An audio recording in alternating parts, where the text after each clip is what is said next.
Assalomu alaykum, aziz qarindoshlar. Men Amerikadagi Kaliforniya shtati Los Angeles shahrida yashaydigan Erkin Sidiq. Bugun 2023 yili 7 ayning 14 kuni 2 haftada bir qatim qildigan videoni hozir boshlayman. Xabarlar hali ko'p, imkon bor men uni xulosalangan deb o'tib ketishga tirishaman. Yaqinqi eng cho'ng xabar, u bir xush xabar. Dünya Uyghur Kurultayı, andiken Uyghur Kişilik Hukuk Kuruluşu, andiken Washington'daki Mihriban Ana Uyghur Ana Tili Mektebi Katarlık 3 organga bir orun iktisadi yardım kıldı. Bu orundaki ismi Eli Wiesel Fon Cemiyeti degan bir insonparvarlik fondi jamiyati bo'lib, buni qurgan odam Yahudi. Bu odam 2016 yilda tugab ketdi ekan. Ayni vaqtda Nobel tinchlik mukofotiga erishgan kishi ekan. O'zi Yahudi cho'ng qirg'inchiligida hayot qolgan odam ekan. Ashta boshqa keyin bu o'lib ketishdan burun shu fondi jamiyatini qurib, şu insonparvarlik ishlariga, pulni insonparvarlik ishlarini qilayotgan yerlarga iyona qilish ishini ulashtirgan ekan. Yaqinda bu tashkilot bu pulniki hali zo'r bir qismini, bu yil berilgan pul bir qismini Uyg'ur tashkilotlariga berishni qaror qilib, ikki turkumda jami Uyg'ur tashkilotlari uchun 500 ming, 300 ming dollar pul ajratibdi. Bununki 250 ming dollar pul Dünya Uyghur Kurultayı bilen Uyghur Kişilik Hukuk Kuruluşu teşkilatı, iki teşkilatı birlikte. Konkretne taksimatı kaçık bunu bilemedim. Aniki 50 ming dolarını Washington'daki Mihriban Ana Uyghur Ana Til Mektebi'ye biripti. Bu nayt isil iş. Ben bu üç teşkilatını Çinkon'dan tebrikleyemem, mübarek olsun. Xudoyim bo'lsa bu pul bundan chet eldagi Uyg'urlarniki ishlarini texmo ilgari surish jihatlarida zo'r foydasi bo'ldi deb o'ylayman. Ma u 550 ming dollar pulni ular Dünya Uyghur Kurultayı, Uyg'ur kishilik huquq qurilishi va Dünya Yahudi kuzatish tashkilotiga beribdi shu o'ringa. Men ko'rgan xabarda shu o'rin bu yilning oxirida Uyg'urlarniki kishilik huquq masalasi haqida Washington DC'de bir faoliyat ulaştırdı ekan shu pulni ishlatib turib. Albatta pulni hammasi ishlatib degan gap emas, ammo bir qismi ishlatib turib, bu bir nayt yaxshi ish. Shunga bu xush xabarni sizlarga deb qo'ydim. Endi shuni qo'shib yana bir narsani deb o'ylab qoldim. Mana bir qancha kun oldida Uyg'ur WhatsApp guruhlarga şu chet eldagi bir musulmon tashkilotining Uyg'urlarga yordam qilish haqida iyon to'playotgan ahvollari chiqdi. Buningda ikki xil pulni ko'rdim men. Ikki rasmda ikki xil pul bor ekan. Birisida 716 ming dollar, yana birisida 947 ming dollar yig'ilibdi bu pulniki. Bu iyon to'plash ishining ismini Droplets of Mercy deb atabdi. Mercy degan mehribonlik degandek ma'nosini bildirdi. Droplets deganda tomchilar degan gap. Mehribonlik tomchilari degandek bir nom bilan o'tirib tushganligi inkaslarga qarasam, bu tashkilotniki bu jiqqan pulni qaysi Uyg'urlar bilan hamkorlashib Uyg'urlarga taqlid ishini qilyotidi aniq emas ekan bu. Ashta bu boshqa WhatsApp guruhlarga bu ishni bir tekshirib beqish haqida har xil takliflar tushibdi. Mani ko'rgandan keyin bir ish esimga kelib qoldi. Ularni masalaga deb o'yladim. Biz o'tgan yilniki oxirlari Uyg'ur Project fondidan mana to'g'rini tashlasak 5-6 ashta iyon to'plashlar bor ekan. Hammasi Uyg'urlar uchun pul to'playmiz degan ishlar ekan. Bular musulmonlarniki. Musulmon tashkiloti nomida qilayotgan ishlar ekan bu. Ashting bilan biz bir aloqalashib boqaylik. Dastlabda bu to'g'riliq Dünya Uyghur Kurultayı, andiken Uyghur Kişilik Hukuk Kuruluşlarına teklif verdim. Mesela iş bakken, torlarda, mesela dersler turdu. Bula bulardan xabaringlar bormi? Bular kimlar bilan hamkorlashib bu pulni taqsim qilyotidi yoki bu qo'mitaning ishimi bir tekshirib olsak bo'pti ekan deb uni dedim. Keyin bu ishda to'g'riliq chiqadi ilgilash bo'lmagandan keyin Uyg'ur Project fondidan biz bir tekshirib boqaylik deb ben bir Amerikalik ahtarlik kasb ahlini ishga silib onunğa xat yazg'izib mening nomimda 5 daqiqaga o'tdik bu xatlarni. Bu pul to'plagan ayollarniki telefon nomeri yo'q ekan ko'pinchalarniki. Ba'zilarininki email adresi var ekan. Shu email adresiga men Uyg'ur Project fondiniki raisi nomimda xat yozdim. Xatniki mazmuni endi sizlar mana yan to'plab o'tibsizlar Uyg'urlar uchun. Sizlar hozir hamkorlik ish qilayotgan Uyg'urlar bormi? Sizlar yordam qilayotgan Uyg'urlar bormi? O'sha pulni taqsim qilish ishlarida. Agar undaq yan topolmayotgan bo'lsanglar, biz yordam qilaylik. Pulni taqsim qilishlarga biz yordam qilaylik degan gaplarni deb xatda shu xatni mangdidik. Lekin birasidan javob kelmadi. Hech kimdan javob kelmadi. Bu ishlar turyotdi hozirmi? Endi Uyg'urlar uchun pul to'playotgan ishlarniki hammasi yolg'on emas. Jinlarmi bor? Masalan, Amerikadagi Sound Vision degan bir musulmon tashkiloti bor. Uniki boshlig'i Abdulmalik Mujohid. Bu kishilar bilan yaqin necha parlaytlarni birga qildik. Shu Los Angeles rayoniga kelib ish qilib qolsa Uyg'urlarni chaqirdi bu kishi. Ondan keyin Amerikaniki boshqa joylarda bir necha qatim yan to'plash ishlari bo'ldi. O ishlarda men yordam qildim biroz, masalan, Mehrgul Tursunni bir qatim shu yan to'plash faoliyatiga berib so'zlab berishga ulaştırgan. Keyin bu tashkilotniki shu jiqqan pulini Uyg'ur nomida pul yig'ib Uyg'urlarga bermabdi degan gap taqaldi biroz. Bu gap Abdulmalik Mujohidning huquqiga kiribdi. O bir doktor endi uzun muddat 30 yildan oshgan mushohada ishlayotganlar. Rohingyaliklarga yordam qilgan dastlabki Uyg'urlarga yordam qilayotgan. Keyin bu odamning bu gapni anglab ko'ngli yerim bo'lib ketib, men izlab erkin mushohada gap taqilibdi orqamizda. Biz yig'ilgan pulniki bir qismini Dunyo Uyg'ur qurultiyi bilan Uyg'ur kishilik huquq qurilishiga berdik. Bir qismini yana Uyg'ur davosi uchun ishlatayotimiz. Uyg'urlarniki ovozini dunyoga anglatish ishlarni qilyapmiz. U pullarni biz o'zimiz xashlab olmadik deganda men dedim uningga u gaplarga sen parvo qilma. Endi hamma millatlarda bor. Mesela ish qilganlarning aqsidan gap topadigan ish. Shunga buni ashada deb tushungan. Biz seni bilimiz deb ashada deb qo'ydim. Mushtaq Uyg'urlar uchun pul to'plab, Uyg'urlar uchun bergan o pulni o'rinlardan Kanadada bor, Avstraliyada bor. Ularniki ba'zilarının ishlariga ham aralashgan. Shunga yosh o'rinlarmi bor, endi qo'yminchilarmi bor ekan. Shunga maosh to'g'riliq, maosh ism kelib qoldi, buni bir deb qo'ydim. Ondan keyin yaqinki eng cho'ng xabarlarniki yana birisi 7-oyniki 3-kundan 6-kungachilik Dünya Uyghur Qurultiyi Kanada Uyg'ur huquqini qo'llash qurilishi va Uyg'ur kishilik huquq qurilishiniki o'rtaq sahibxonligida tunji navbatlik Uyg'ur qonun muhokamasi oliy kengashi yig'ini o'tkazildi Kanadada. Bu yig'in tunji qitim bu yig'in o'tkazilishi, lekin muvaffaqiyatli bo'ldi deb qarasak bo'ladi. Bu yig'inga dunyodagi tanilgan xalqaro advokatlardan 5 dan ko'proq kishi yig'ilib Uyg'ur masalasida xalqaroda qonuniy yo'l bilan qanday ishlarni qilg'ili bo'ladi.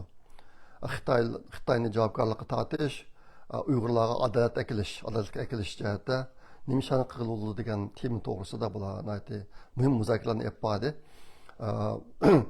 Bu yig'inni men kerak xabar topdim. Bu yig'indan keyin men boray deb keyin meniki berishim tasdiqlangan. Lekin vaqt qisqa bo'lib qolgan bo'lg'achqa men idoradan sal baldiroq so'rashga ulgurolmay idoradagi ishimga taqishib kelib men borolmadim. Lekin meniki qadar bilishimcha bu yig'in muvaffaqiyatli bir yig'in bo'ldi. Bu bir yangilik. Aslida Uyg'ur masalasini xalqaro qonun bo'yicha qonuniy yo'llar bilan o'tirg'a chiqib ish qilsa natijasi yaxshi bo'ladi qolgan yo'llar qaragan chog'da. Shunga bu mushsad ilingan bir qadam endi tunji qadam. Men bu ishda bu ishga zo'r kuch chiqargan Mehmet To'xti do'stimizni qizg'in tabriklayman. Ham uning tirishchiligiga rahmat aytaman. Ondan keyin yaqinda bo'lgan yana bir cho'ng ish Uyg'ur akademiyasiniki sahibxonligida Turkiyaniki Ankara shahrida 7. ayındaki 8. günden 10. günlükçilik bir faaliyet elip verildi. Bu faaliyetin ismi Uyghur Tili ve Medeniyetini Qoğdaş haqidagi xalqarалық muhokama yig'ini deb ataldi. Bu yig'indan men 5. ayındaki o'tirlari xabar topdim, işte yig'inning bağlığıdan. Ondan keyin menga taklif mushu joqda kelgan. Lekin menga taklif kelgan vaqtida meniki bu yilqi cho'ng safarlarim hammasi bekitilib bo'lgan. Ashta bo'lganligi uchun bu yig'inga berish imkoniyatim bo'lmay qoldi. Bu meniki bekitilgan safarlarim ichida birisi endi bu yil 9 ayning oxiri İstanbulda o'tkazilgan İstanbulda 20 leksiya degan faoliyat. Men bu faoliyat to'g'riliq o'tgan yil 12 ayning 2 kundagi videoda tafsiliy tushuncha bergan ham chet eldagi ziyolilarni maqola yozib yo'llashga tashabbus qilgan, chaqiriq qilgan. Ondan keyin buni nurun qadam bosqichlari bor. Maqolaniki qisqa mazmunni topshirish, to'liq maqolani topshirish, ondan keyin leksiya, ondan keyin kitob chiqarish qatorliq. Bularniki hammasining vaqti bekitilgan. Bir qism shu leksiyaga berib leksiya so'zlaydigan qarindoshlar bilatmay bo'lgan endi. Men bu yig'inda xabar topgan vaqtimda. Ashta bu boshqa men bu yig'inniki vaqtini sal kechiktirib bizim faoliyatlarni bilan o'tkazish imkoniyatini surish qilib baxtim. U bo'lmay qolib qoldi. Nimishqa deganda yig'indan keyin Uyg'ur yoshlariniki 2 haftalik tarbiyalanish kursim bor ekan. U o'quvchilar yoz ta'tilida kamisi kelmay ekan bu ishga. Boshqa vaqtni kechiktirib bo'lmaydi. Biz buni faoliyatniki vaqtini allaqachon beklatgan bo'lg'achqa uni ilgari surishgan bo'lmaydi. Tayyorlik bitmaydi endi. Ashting bilan men boramadim. Bu gaplarni deyishimdagi sabab bir qism qarindoshlar so'radi mendan men nimishqa kam bormaganligimni. Shuni sabab bo'lib qoldi. 9 ayda İstanbulga yana boraman endi. Ashta bu boshqa bu cho'ng safarlar meniki men qilgan cho'ng safarlarning hammasiga berish uchun mumkin 13 soatdan 15 soatgacha vaqt ketadi. Demak 2 kun vaqt yo'lga ketadi. Shunga men darhol berib bir qatnashib kelmayman endi. Onun xizmatim bo'lganligi uchun ashunlar bu shunday amash bo'lmay qoldi. Endi bizniki İstanbulda 20 leksiya degan faoliyatning vaqti bekitilib bo'ldi. 9 ayındaki 23 ve 24 günü Şembe ve Yakshanbe 2 gün o'tkazildi bu faaliyat. Her günde 10 leksiya, yani 20 leksiya so'zlanmoqchi. Bu leksiya uchoq, har qanday odam kelib qatnashsa bo'ladi. Endi vaqt ozroq qolgan chog'da men o'rnini hammasini deb berman. Shu videoda torbatlarga chiqaramiz buni. Hozir qadar mushni qilish uchun 7 nafar kishi baholash guruhida ishladi, kelgan maqolalarni o'qib, baholab, taklif fikrlarni berib degandek u ishni qildi. 6 qarindoshimiz tahrirlik ishini qildi. Maqolalarni yozib bo'lgan maqolalarni tahrirlaydigan ishlarni qildi. Ashlar qilib hozir endi kitobga tuzish boshlandi. 35 tak yozuvchidan 43 parcha maqola tushdi. Mana 43 parcha maqola kitobga kirizildi. Dastlabda kitobniki cho'ng kichigini maktabda qolgan. Mana mush birinchi qilaylik deb cho'ng kichigini qolgan to'qqisoq kitob 700 betni ishib ketdi ekan. Shuni bo'lmay, bu kitobniki cho'ng kichigini, cho'ngligini bundan sal cho'ngroq qildik. Qilib hozir 500 betga tushadi endi. Shunga bu kitob nashrdan chiqdi. Xudoyim bo'lsa, o'shaning oxiri yoki 8 oyda nashrdan chiqdi. Biz bu kitobni shu 2 kunlik leksiyaga kelgan kishilarning hammasiga haqsiz taqdimimiz birdan. Ondan keyin yozuvchilarga, ondan keyin bir qism tashkilotning rahbarlariga taqatmoqchi. Bu haqsiz taqdimimiz. Bundan pul olmaymiz. Shunga bularni deb dedim. Shunga ondan keyin bu faoliyat Dünya Uyghur Yazgıçılar Uyuşması'nınki 2 faoliyat bilan bir vaqt o'tkaziladi. Bizim faoliyatimiz 9 ayındaki 23 ve 24 günü Yazgıçılar Birleşmesi'ninki faoliyatiniki birisi 9 ayındaki 26 günü, yani birisi 9 ayındaki 30 günü, 31 günü, en ahırkı günü iş qilib o'tkazilmoqchi shanba günü. Shunga agar imkoniyati bor qarindoshlar bo'lsa, planlab qo'yinglar. Shu bir hafta 4 kun faoliyat var İstanbul'da. Kelib qatnashsanglar, nurun qarindoshlarni ko'rishib, leksiyalarni anglab obdan bo'ladi. Bu tushgan maqolalarga biz chiqargan biz mazmun jihatdan mazmunni bekitib bergan Uyg'urlar navbatda duch kelgan masala va ularni hal qilishniki chora tadbirlari deb. Shunga bu kitobga kirgizilgan maqolalar navbatdagi Uyg'ur vaziyati bilan zich munosabatlik. Kitobning ismi Davr va biz deb oldik kitobning ismini. Mush bo'yicha chiqdi bu kitob.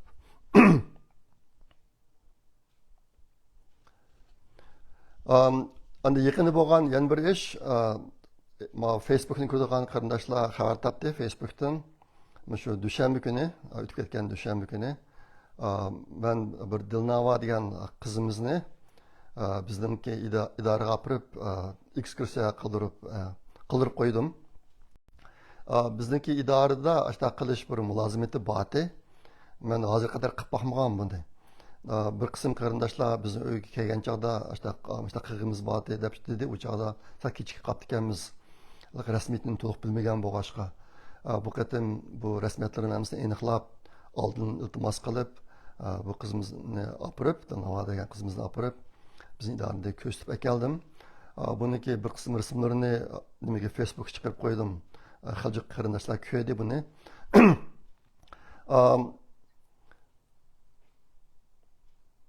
Bu Dilnavo qizimiz bir ayeti Uyg'urlar uchun jon ko'ydirib xizmat qilayotgan bir oilaniki a'zosi bo'ladi. Bu qizimizniki opasi va hadisi uchadan birlikda ingliz tili to'r sinfi ochgan necha yilning oldida uni davomlashtirib kelyotdi. Xaljiq o'quvchilarni tarbiyalab bo'ldi. Ba'zi vaqtlarda bir vaqtni o'zida o'qiyotgan odamlar soni 160 kishilarga borgan. Meniki yaqinda bilishimcha chet eldagi Uyg'urlarning bu ishdan xabar yo'q ekan. Men bu ishda to'g'ri burungi videolardan degan ehtimol videoni davomli ko'rib turmagan ekan qarindoshlar bu ishdan xabarsiz qolibdi. Mana bir ish qilgan. Endi bu Dilnavo qizimizningki kelgusida Uyg'urlardan chiqqan tunji olam ushquchisi bo'lish orzusi bor ekan. NASAga kirib, keyin olam ushquchisi bo'lish orzusi bor ekan. Ondan intan qattiq tirishib o'qib o'tibdi, mayli fanda bo'lsin, bular dinda munaydi, taqvodor oila. O'sha o'qib o'tibdi, ondan hozir Amerikadagi eng dongliq oliy maktablarga kirishga tayyorlik qildiradigan bir akademiyada, Phillips Academy Andover degan maktabda shu yerda tarbiyalanibdi. Hozir to'liq kursiniki to'liq o'tirishning 2-yilida o'qiydi ekan. Bu yil yozda shu maktabiniki bir o'qish mukofotiga erishib, California University Los Angeles sho'basiga raketa yasash sinfining 3 haftalik kursiga ketdi ekan. Shu fursatdan foydalanib bizni idoraga olib ko'rsatib keldim. Bu ziyorat nihoyat yaxshi bo'ldi. Rasmlarni ko'rib baxsanglar bo'ladi. Ondan keyin Facebook rasmlar orqali agar bizni idora kelsanglar nimalarni ko'rib bo'ldi ekan, bu to'g'ri bir ideyaga kelib qolsanglar. Bizning idoraga berib ziyorat qilishniki mushtaq choralari bor. Birsi men bilan aloqalashib, hamma odamlar demadim, Uyg'urlar men bilan aloqalashsanglar, agar siz kelib qolsanglar, oldin tizimlatib, iltimos qilib, vaqtni olib seni olib ko'rsatib kelayman. Bu ishni qilish uchun meniki mehmonlarimni men o'zim yetaklab ko'rsatishim kerak. Men ular bilan birga bo'lishim kerak. Bo'lmasa kirolmaydi bizning idoraga. Ziyoratning o'ziga 2 soat ketadi. Chuqur dushanbadan shanbagacha ish vaqtida bo'lish kerak. Dam olish kunlarida idoradan bo'lmag'achqa sirtdan odamlarni kirgizmaydi. Ondan keyin Amerikaniki grajdanlari 3 kun burun iltimos qilsak bo'ldi ekan, Amerikan grajdanlariga boshqa bir qism davlatlarga 3 hafta burun iltimos qilishimiz kerak ekan. Xitoy pasporti bog'la bizlarga kirolmaydi. Ularga mumkin emas endi. Shunga agar shu Los Angeles taraflarga kelib qilib bizlarni ko'raman deydigan qarindoshlar bo'lsa, men bilan aloqalashsanglar bu ishni ulashtiraman. Meniki vaqtim ketadi, yarim kundek vaqtim ketadi. Uningga unda qilishga men rozi, unda qilishni xohlayman. Nima chet eldagi Uyg'ur o'smirlari ichida kelgusida NASAdagi o'ringa kirib, olam uçquchisi bo'lg'inba degan farzandlar hali ko'p. Nima bak jim o'qib bordi, anglayotgan ovozim to'g'ri chiqayotganda agar bir uchirib bersanglar agar mumkin bo'lsa. Hali ko'p bo'lsa agar sizlar shu Los Angeles taraflarga kelib qolsanglar, aloqalashinglar farzandlaringlarga bizning darni bir ko'rsatib qo'yaylik. Men bu yil 65 yoshdan oshdim. Hozircha qachonlik pensiyaga chiqaman bir plan tuzmadim. Bizning idorada yosh cheklimiz yo'q. İşleş yaş cheklimiz yo'q. Qachon ishlasak bo'ladi, salomatligimiz yaxshi bo'lsa-lamkin. Endi men bir kun pensiyaga chiqaman. Endi bizning orzusi pensiyaga chiqishdan burun mushtaq Uyg'ur o'smirlari bizning darni ko'rishni xohlagan Uyg'ur o'smirlari bo'lsa, men ko'rsatib qo'ygan bo'lsam. Endi men bevas ko'rsatishdan boshqa bizning idoraniki JPL ailesini ekskursiya qildirish bir alayda kuni bor. Yilda bir qatam. Men o'tganda u yerga ikki nevramni olib keldim shu kunisi. O kunisi faqat bizning idoradagilar odamlarniki oilasi ko'ralaydi. Undan boshqa bizning idoraniki yana yilda 2 kun ochiq uy faoliyati bor. Explore JPL deydi. JPLni tushunish deydigan. Bu 2 kunda, bu 2 kun shanba va yakshanba kuni bo'ladi shu oqaqadan.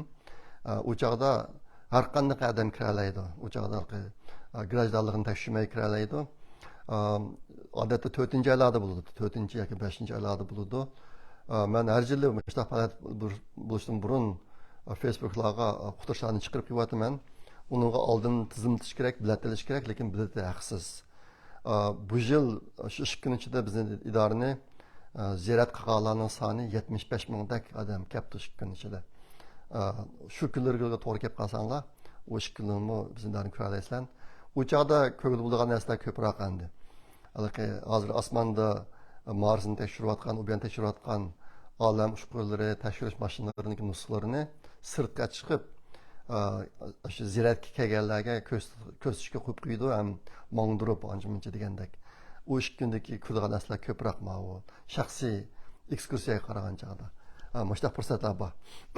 Endi mening orzuyim Uyg'ur o'smirlar ichida ko'proq bolalar mushtaqlar qiziqib kelgusida mushtaq olam ushquchisi bo'lib, donli maktablarga kirib o'qib, noiti qobiliyatli kishilardan bo'lib mushtaq mangsa, bu millat uchun qo'shilgan to'pisi noiti zo'r bo'ladi.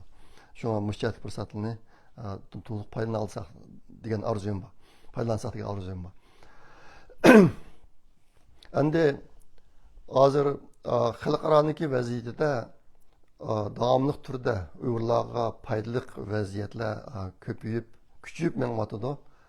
Buniki eng chong alomatlaridan biri hozir dunyo Xitoyga ishonmas bo'ldi. Andikin Xitoydan qo'rqmas bo'ldi. Burun nurg'un ishlarda Xitoyning ko'ziga qarab deydigan gapini deyamman yoki Xitoyga yo'l qo'yib, Xitoy bir vaqiraslamkin aslidagi tutgan yo'lidan yoki niyatidan yoki so'zidan yenilib boshqa qilib ketadi. Hozir unda qilmaydigan bo'ldi. Buniki bir cho'ng ifodasi bu yil 4-iyun Tiananmen qirg'inchiligi mezgilida bo'ldi. Xitoydagi g'arb aldiri konsulxonalarining hammasi maqola bu narsalardan chiqarib, o kuni xotirladi. Xitoylar norozilik bildirsimi pisand qilmaydi bunga. Burun bo'lsa, naiti qo'rqdi Xitoydan, bu jondiq emas. Ondan keyin hozirgi naiti zo'r yuzlanish chet el shirkatlarininki Xitoydan chiqib ketishi bo'yotdi hozir. Bu bir cho'ng to'lqinga aylandi. Bu jihatdagi ishlar naiti kuchlik. Men tunugin Twitter'dagi shu Xitoyga oid xabarlarga bir qarab baqdim. Bir kun ichidagi qarab beqib ulardan o'zimning yoqtirganlarini men o'zimniki Twitter hisobida o'rtoqlashib qo'ydim. Shu tungi bir kun ichida chiqqan xabarlar ichida bunday narsalar bor. Mana Xitoy bilan munosabatlik. Uniki birisi Xitoy hukumati Amerikaniki Xitoyda mulozimat olib borayotgan 3 shirkatini tekshiribdi. Casusluq hareketiyle şug'ullandi degandek bahona bilan bu yilniki shu oldingi yerimida mashtaashlar bo'lib turibdi. Bu ishlar endi Amerika shirkatlarininki Xitoydan chiqishiga texnik turtki bo'lyotdi. Mavu şunga şularniki bir misal endi. Anından keyin Amerika yaqında Xitoy hukumatiniki Amerikaga avatgan mafiya guruhlarini bayqadi. Bu guruhlar Amerikada yashayotgan boy Xitoylar shularni tutish, ularni kuzatish, ularniki ovozini yo'q qilish, o'quvchilarning ovozini yo'q qilish, andan keyin Xitoyniki pul atkazishligi ishlarini elib berish qatorliq mushtaq yer osti ishlarni qilgan mafiya tashkilot guruh bo'lar ekan. Bular yaqinda bayqaldi. Andan keyin bunchada zararlik dorilarmi bor, zararlik dori savdosi. Müştəqlıq bir xəbər çıxdı dünən. Andan keyin tünənki xəbərdə çıxan yana bir narsa Amerika bilan Xitoy o'rtasidagi strategiyalik raqobat bu bir ziddiyatlik atalg'u, ziddiyatlik tushuncha. Bu amniyatda bo'lsa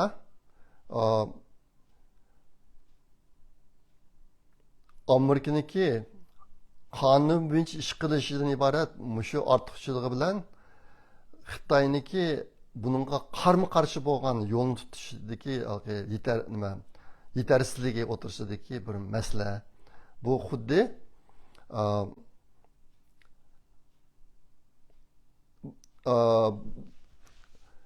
barabarsizlik urushi o'xshaydi deydi. Barabarsizlik asymmetric emas urush, asymmetric warfare degan bir uqum bor xalqaro siyosatda. Bu nima desanglar, bir taraf intayin kuchli, bir taraf intayin ojiz. Ikki o'rin o'tirishidagi harbiy to'qinish. Shuni asymmetric warfare deydi. Burun bu gapni nima Falastin bilan Isroil o'tirsa ko'p ishlatiladi. Bu gap amaliyotda Ukraina bilan Rossiya urushiga to'g'ri keladi. Birisi kuchli, birisi ojiz shunaqa. Endi Xitoyning masalasida Amerika qonuniy ish qilaman deb anaqmangda Xitoy bo'lsa, butun qonuniy yo'llardan foydalanib uning aksini tutadi. Mashmu ta'kidlanib tutilgan. Ondan keyin Washingtonda tunji kommunizm qurbonlari degan bir muzeyxona ochilibdi. Bu xabar qilinibdi tunugin.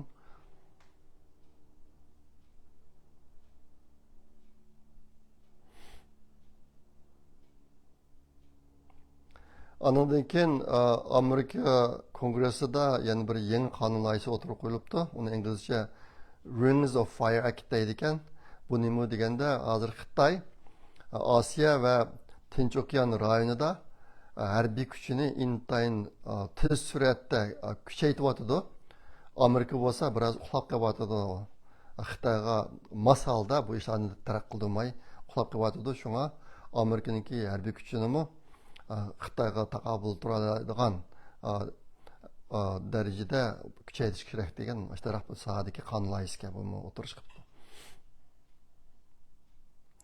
Ondan keyin hozir Xitoy hukumatining Amerika va Yevropadagi umumiy kuchini ishga solib turib, berayotgan buzg'unchilik ishlari keng ko'lamda pashvoyapti yaqinda yoqi.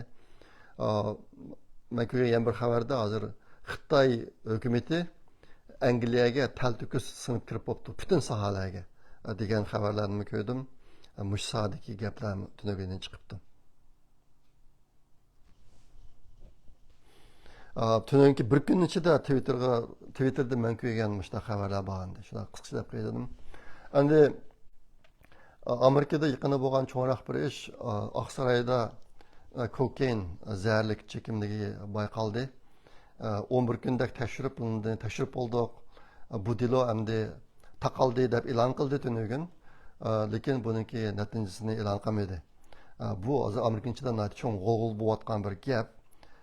Biden ailesini qo'g'dash, ularning qonunning sirtida qo'yib qo'yish ishlari xili bor hozir.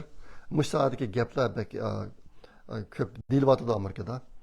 Lekin yaqinda Amerikada bo'lgan yana bir ish Yellen degan xonim, men o'tgan qitimqi videoda buni xato debdiman, Federal Reserve Bank'niki boshlig'i deb unday emas, iqtisod ministerligining ministri ekan bu xonim. Ikkisi almashtirib qo'yibdiman.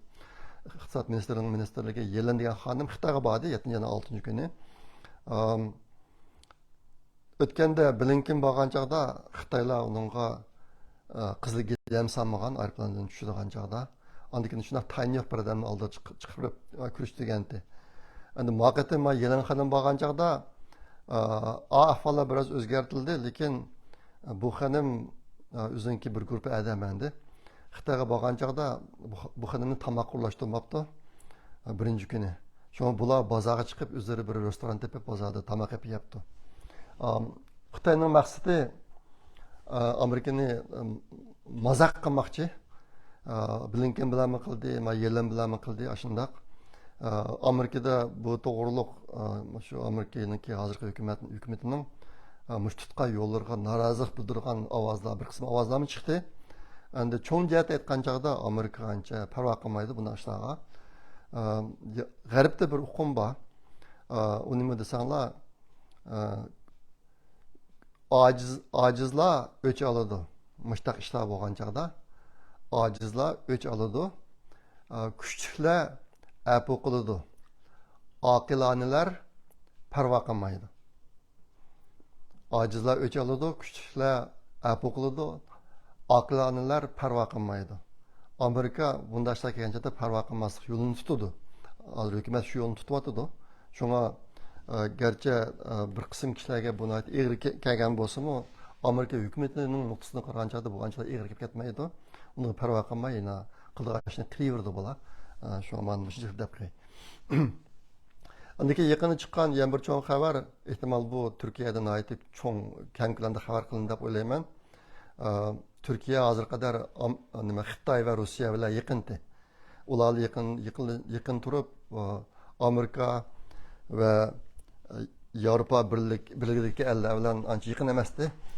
Muvaqqatan Erdo'g'an bu siyosatni o'zgartib, Xitoy bilan Rossiyadan sal qo'l uzib, Amerika va Yevropa birligi bilan yaqinlashdi. Bu nayt cho'ng xabar bo'lib ketdi. Bu bir intayin yaxshi ish. Tarixdan buyon isbotlanib kelayotgan bir narsa. Amerika bilan qarshilashsangiz cho'qim ziyon tortasiz. Shunga meniki shaxsan ko'nglim yerimdi. Turkiyaniki mana shu yaqin qadar tutib kelayotgan siyosatiga qarata ma'bir o'zgarish bo'libdi. Bundan xushal bo'ldim. Bu to'g'ri ko'p to'xtalmayman. Xabarlarda ko'p chiqib ketdi, ehtimol anlagan bo'lishingiz mumkin. Endi men o'tgan qatimliq videoda Prigozhin haqida ozroq so'zlab berdim. Undan keyin bu odam haqida nurg'un gaplar chiqib ketdi. Uniki birisi Prigozhinniki pulini qaytarib beribdi. Undan keyin u Rossiyaga qaytib kelibdi. Nimadan Rossiyaga qaytib kelibdi. Undan keyin Vangar qo'shininiki askarlarini ko'paytirdi ekan degan gaplar bo'lindi. Aqaqadan mushtaq gaplar bir-biriga o'xshamagan gaplar kundalik bir yangi gap chiqib turdi. Endi Rossiya mo'lqi xabarlarda uch qashqari bo'lmagandan keyin har xil farazlar, mushtaq gaplar tul chiqib ketgan. Tunugun chiqqan bir yangi gap, shunga o'xshash xarakterdagi. Buni Reuters mu o'tirg'i xabar qildi buni. Prigozhin oshqozon rak kasaliga giribtor bo'libdi. Uniki o'tganki harbiy o'zgarish qilishiga bir sabab mushuka. U hozir yalangoyoq bo'lganligi suni qo'rqmay ekan, kasamanda nima ketdi deb, shu bir kunlik harbiy o'zgarishni qilib ekan degan gaplar tunugun chiqdi. Undan keyin shunga munosabatlik Rossiya armiyasiniki generali Sergey Surovikin degan kishi, men bu kishining gapini o'tgan qatim nazar qilgan. O'tganda buni qo'lga olmabdi degan gaplar bo'lgan. Hozir endi yana buni Putin buni qo'lga olibdi degan gap chiqdi. Hozir endi Rossiya haqida mashtarak ishlar gaplar bo'lyapti. Oxiri uzilmadi. Bu ishlarni bundan ko'p bo'lib ketish mojasi deb o'ylayman men. Mushkil deb qo'y. Yaqinda chiqqan yana bir narsa Xitoyniki bir Wang Yi degan bir Xitoy bor. Maşı Amerika bilan bir necha qatimliq kurashlardagi qatnashgan bir Xitoy bu. Yaqinda bu nima bilan kurashdi? Bu nima? Wang Yi degan Xitoyniki sobiq tashqi ishlar ministri. Hozir uning o'rniga Chingang degan Xitoy chiqdi. Burun shu tashqi ishlar ministri bu. Yaqinda bu Yaponiya va Koreyaniki tashqi ishlar ministri bilan kurashgan chog'da ularga tarbiya qilgandek taraffuzlik qilib bu biz mayli chechimizni qanchalik seriq buyib olayli biz g'arblarga o'xshamaymiz degandek gapni dedi bu. Demakchi o'g'ini sizlar bilan bizniki yiltizimiz o'xshash. Biz har qancha tirishsakmi yevropalik yoki g'arblik bo'lolmaymiz. Shunga biz birlashib ish qilishimiz kerak, o'zaro hamkorlashishimiz kerak degan gaplarni qildi. Ma gap xalqarada g'arbda intayin ig'ir ilingan gap. Bu bir irqchilik gapi endi. Asta bu o'tirib chiqdi, jiq g'ulg'uli bo'ldi bu haqda. Men bu gapni Xitoy Uyg'urlar ustidan aytayotgan irqiy qirg'inchilik bilan birlashtirib Twitterda Xitoyniki Uyg'urlarni yo'qotmoqchi bo'lishidagi muhim sabablarning birisi mana shu Uyg'urlarning chechi qara emas, Xitoyga o'xshamaydi. Uyg'urlar irqiy jihatdan Xitoyga o'xshamaydi. Ashta bu boshqa Uyg'urlarni yo'qotmoqchi bo'ladi degan gapni Twitterga chiqarib qo'ydim. Ammo gap jiq g'ulg'ulib ketdi xalqarada. Endi Xitoyniki ahvoliga kelsak, Xitoyda hozir to'xtamay u bu ishlar chiqib turyotdi. Uniki chiqqan ishlarniki bir qismi yaqinda Xitoyniki yuqori darajali harbiy amaldorlarning ba'zilari o'zlarini o'ltirib oldi. Xitoy ishida xabar qildi, o'zini o'ltirib oldi deb xabar qildi. Amaliyotda ular rost o'zini o'ltirib olganmi yoki Xitoy o'ltirganmi bu ma'lum emas. Ondan keyin bir qism yuqori darajali amaldorlar, harbiy amaldorlar vazifadan olib tashlandi. Chet eldagi kuzatuvchilarning deyishicha, bundaq bo'lishi bilan Xitoyniki bu yilning 5'ida Amerikada bayqalgan jasus shari bilan munosabatlik deb degan ko'z qarashlar o'tirib chiqdi. Ularning deyishicha, Xitoy harbiy amaldorlarniki Amerikaga shunday jasuslik sharini avatganligi ahvollarini Xi Jinping bilmay ekan. Bu gapni Amerikadagilarmi dedi, Baydenmi degan bu gapni, mustaqil Xi Jinping bilmaydi ekan degandek. Shu sababdan shu bahonada ishlar yuz berdi deydi. Shu bir qism ishlar yuz berdi. Ondan keyin bu qatimki Xitoyniki yaqinki partiya qurultiyidan keyin nima bo'lgan? Nima boshqa qurultiyidan keyin Xitoy tashqi ishlar ministrligining ministri bo'lgan Chingang degan Xitoy. Bu Xitoy aslida Amerika konsulxonasining konsulti, shu yerda aktiv tashqi ishlar ministri bo'lgan. Bu Xitoy 6-oyniki 26-kundan boshlab yo'qolib ketdi. Buniki yo'qolib ketishining sababi to'g'riliqmi? Nurg'un gaplar chiqdi. Hozir hali bo'linyapti bu to'liq gaplar. Ba'zilari uni Xitoy virusi bilan yuqumdi degan gaplarni dedi. Ba'zilari uniki bir oshnisi bor ekan. Bu oshnisi bilan chet elda tug'ilgan bir bolasi bor ekan. Deb bunigami bog'ladi. Ondan keyin hozirgi yangidan chiqayotgan gaplar bu Chingang degan Xitoy Xi Jinpingga qarshi guruhlar bilan bog'lanishi bor ekan degan gaplarni o'tirib chiqyapti. Ishqilib bu nayte cho'ng xabar hozir Xitoy dunyosida. Nayte cho'ng xabar, mana parazlar bor. Endi oshnasi va oshnasidan tug'ilgan bolasi bor ekan degan buning sababi bo'lolmaydi menimcha. Nimishqa degan chog'da bu Xitoy kompartiyasiniki mohiyati shundoq. Xitoy kompartiyasi o'ziniki xotinining sirtida necha oshni tutib bal tepib qilgan ishlarni ig'ramaydi. Buniki eng vahshiy yo'l boshlanchisi Mao Zedong'niki o'zi.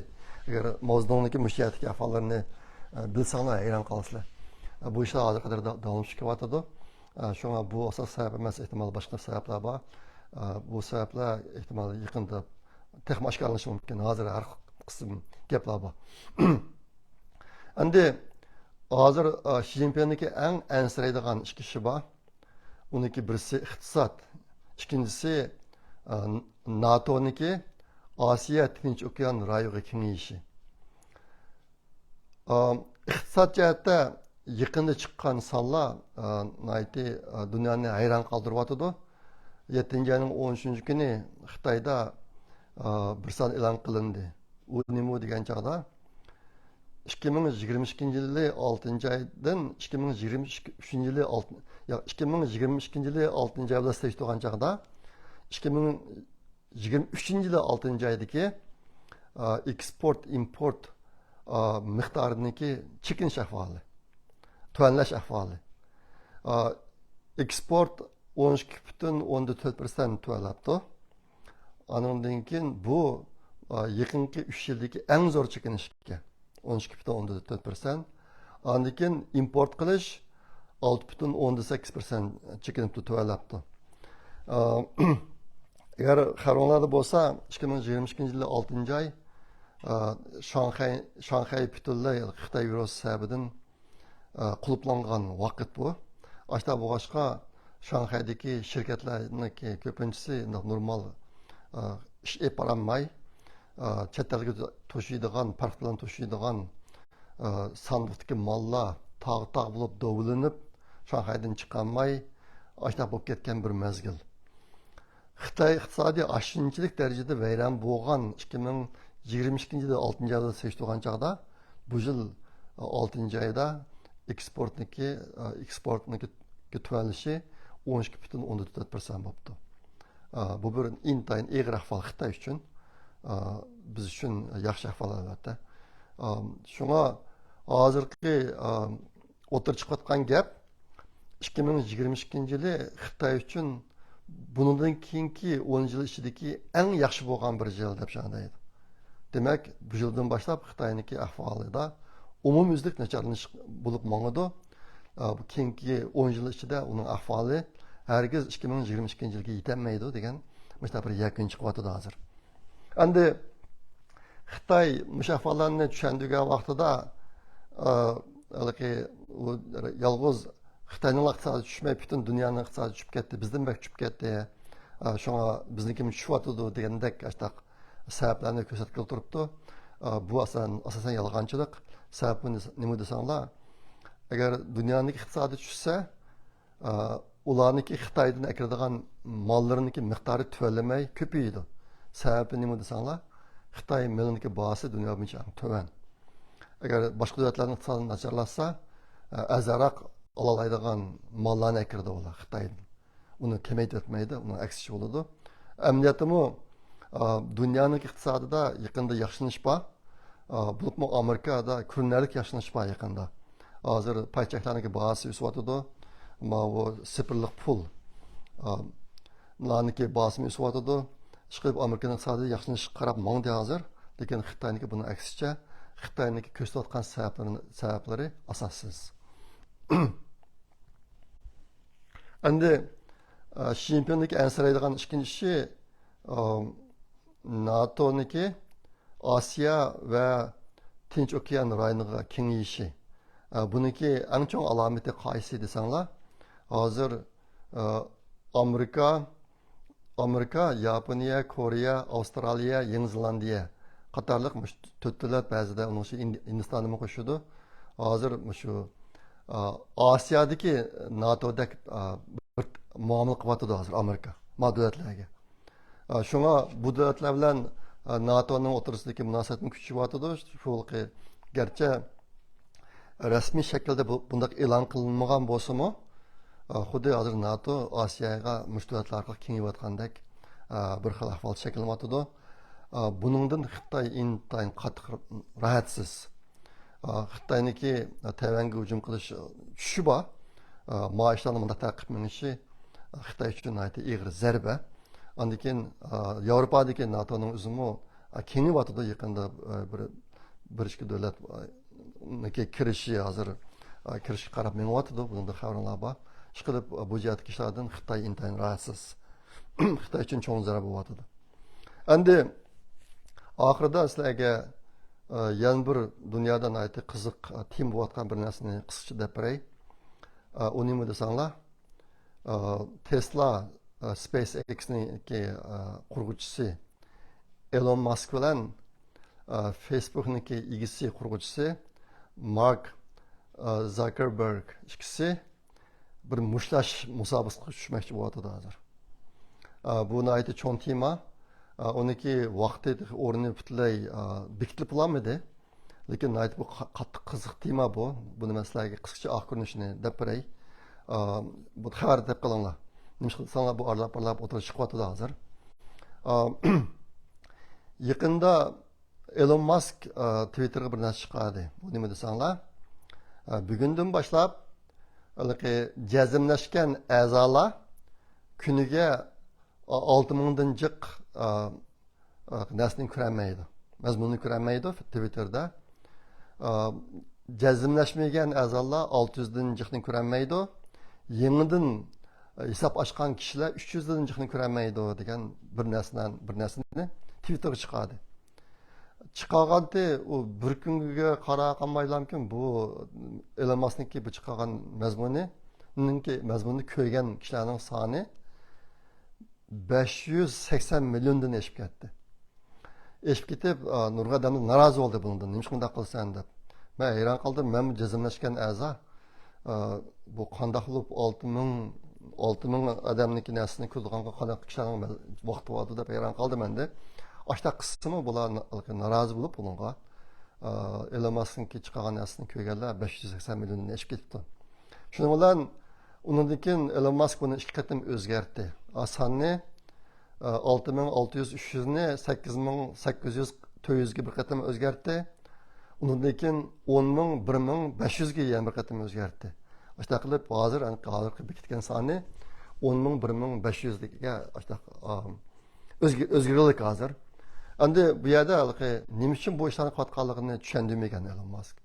Ashta boshqa bir qorong'ulik bordi. Bu ishlar amdiroq oshkorlanyapti.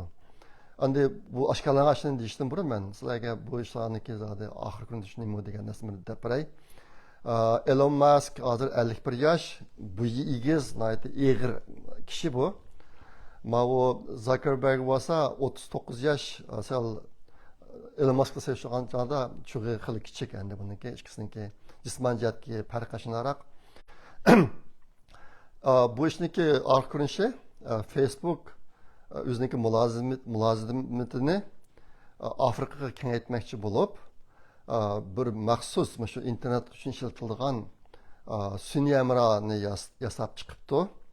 Yasab chiqib, buni Elon Musk'niki raketasi bilan osmonga chiqarmoqchi bo'ldi.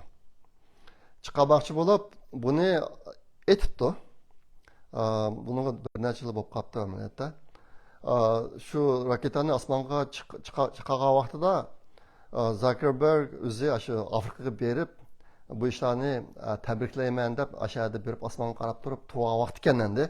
Ashta tug'an chog'da bu raketa satellitni ko'tarib, olam boshligiga qarab minib, yarim yo'l bo'lgan chog'da portlab ketdi.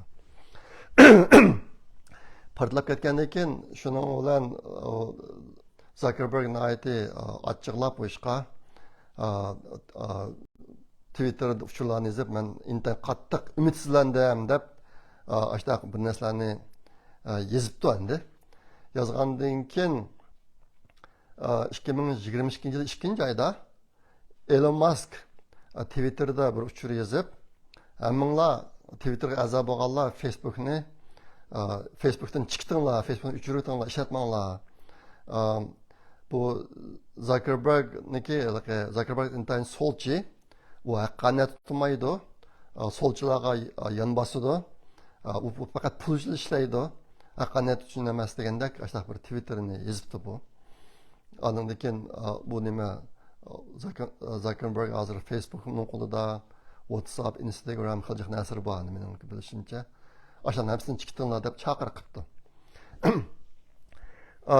Chaqiriq qilibdi, andan keyin bu gaplar rasmi desanglar bir qism gaplar rost endi.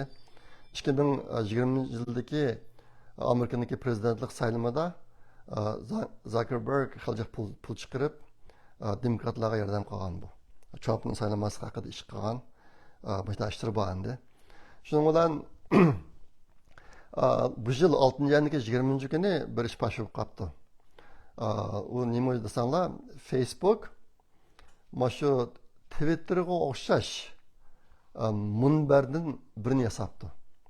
Yasap 6. ayının 20. günü şundan yasavatqanlığı pat yakında pütüp bunu e'lon qilganligi shu orqali Twitterga jang e'lon qilganligi oshkorlanib qoldi. Bu maxfiy tutib ekan, pashib qoldi. Bu pashib qolgandan keyin Elon Musk shu chog'da yana bir Twitter yozib bu dunyo uchun intayin bir xatarlik ahvol. Agar Zuckerberg shu narsalarniki hammasini qo'lga o'tkazib olsa, u butun dunyoni kontrol qiladi. Dünya adaletsizlik qarab mаңды deganda bir mazmunda bir Twitter'ni yozibdi. Bu Twitter'larni men bu ba'zilarni o'rtoqlashib qo'ygan o'zimnikida. Bugun buni hammasini ayrim tepib chiqib menda aynan deb berishga vaqtim yetmadi. Mushkil deb qo'yasizlarga. Undan keyin birallan Elon Musk'a Twitter'da bir narsa yozib, uni debdikin Elon Musk sen paxasvol hozir Zuckerberg bir xil mushishish texnikasini egallayotdi. O'zini chiniqtirayotganligi xel uzun bo'ldi deb ashta bir narsa yozibdi. Charchab qolganda yozibdi buni. Bu yaqinda bo'lgan gaplar. Yozgandan keyin Elon Musk uningga javob berib, agar u xohlasa men uning bilan shu haqiqiy maydonda mushlash tushay deb so'rabdi. Men uning bilan haqiqiy maydonda mushlash tushay deb. Şunu degandan keyin buni qarata Zuckerberg javob yozdi. Menga vaqti bilan o'rin deb bersin deb. Buni yozgandan keyin shuninglar bu gap butun dunyoga taqilib ketdi. Cho'ng qiziqarli tem bo'lib ketdi. Ashun bilan undan keyingi bo'lganini bilsanglar, bular mushishilgan vaqt bilan joyni tanlash to'g'riliq har qism gaplar o'tirib chiqdi. Masalan, dastlabda Las Vegasni tanlabdi deb naqildi. Ya'ni Las Vegasniki mushlash maydonidagi egalari bu ikkisiniki mushlashning xarakteri bizniki aslidagi mushlash sportiniki xarakteriga uyg'un kelmaydi, mos kelmaydi. Biz bu yerda qilolmaymiz degan gaplarni qilib hozir endi bu mushlashni Rim shahridagi mushlash maydonida epirishning gaplari hozir bor. Buni oxiri uzilmadi, bu gaplar taraqqiyot etdi. Bu yerdagi bir qiziqarli ish Zuckerberg hakikaten mushlashni o'rgangan ekan bu yaqinda. O'rganib hatto bir qatam bir xil musobaqaga tushib, champion bo'lgan ekan bu. Elon Musk mu hozir mashq qilishni boshlabdi. Burun qildi ekan aslida, bu o'qidi ekan unda qilib. U chaqchaq qilib, men Zuckerbergni aslında besibla yasam, o tuyuşudu deb eg'ir o'g'al uchun chaqchaqlarni qilib qo'yibdi Twitterda. Ishqilib mushta gaplar bor. Kishaniki farzicha agar bu musobaqa ikkisiniki mushlash musobaqasi bo'lib qolsa, shu bir maydon musobaqada bo'lgan kirim $1 milliard eshishi mumkin deb deydi. Bu gaplarning oxirida tugmadi. Hozirmi shu oxirida men anglagan gap bular hozir shu Rim shahridagi qadimgi mushlash maydonida ashad epirishni deyishdi deb angladim. Şuna bu gaplar chiqib qolsa, buning oxir ko'rinishi tarixchilarga deb qo'ydim. Agarchi Uyg'urlar bilan munosabatsiz ishtaq bo'lsa-mu, ba'zi chog'da qiziqarli ishlardan masalan xabar topib qo'ygan yaxshi. Endi oxir deydiganim, agar diqqat qilsanglar, Uyg'ur axborot markaziniki haftalik videosiniki soni hozir 5 atrofida bo'yotdi. Biz yaqinda ko'paytirdik. Maqsad millat uchun texmo yaxshiroq xizmat qilish. Biz bu ishni intayin oz pul bilan bir qism qarindoshlarniki, ko'p qism qarindoshlarniki fidokorlik bilan qilyapmiz buni. Ashta bo'g'ashqa bu ishni qilayotgan qarindoshlar millat uchun xizmat qilyapman deb o'ylab, millat uchun deb ko'p jaboni chekib ashta qilyapti. Shunga men sizlardan kutadigan umidim agishib qo'yinglar. Uyg'ur axborot markaziniki videosiga agishib qo'yinglar. Ondan keyin ko'rib qo'yinglar. Hozir ancha uzun emas, 4 minut, 5 minut, 6 minut chiqyapti. Ondan keyin barmoq berib qo'yinglar. Mashina qilayotgan qarindoshlarga ilhom bo'ldi. Buni yana bir qatim taklif qildim. Bo'ladi, bugungi video mushunchalik bo'lsin. Kelar qatim ko'rishcha omon bo'linglar. To'g'ri, yana bir gapni unutib qolibman. Abaytan men Dilnava qizimizning gapini degan vaqtimda ingliz kursining gapini Ozak chiqardim. Bir qism qarindoshlar so'rayotdi bu inglizcha kursiga qanday qatnashimiz, bolamizni qanday qatnashtiramiz deb. Men texi bilgan shu bu ishniki mas'ul bo'layotganlar va qizimizning opasi bilan ozroq WhatsAppda paranglashdim. Ular mana yaqinda 8 oydan boshlab bu kursni yangidan boshlashni qaror qildi ekan. Qaror qilib ishlar biroz aniq bo'lgan vaqtida men shu videoda deyman bu ishni Facebook'imga chiqarishi mumkin. Shunga hozir mendan savol so'rayotgan qarindoshlar sal saqlab turinglar. Men bu ishlar sal aydin bo'lgan chog'da sizlarga yana tafsil uchuр beraman bu vaqtda. Ammo bo'ladi. Bugungi video mashq bo'lsin. Kelar qatim ko'rishishcha omon bo'linglar. Xayr, xo'sh, Allohga omonat.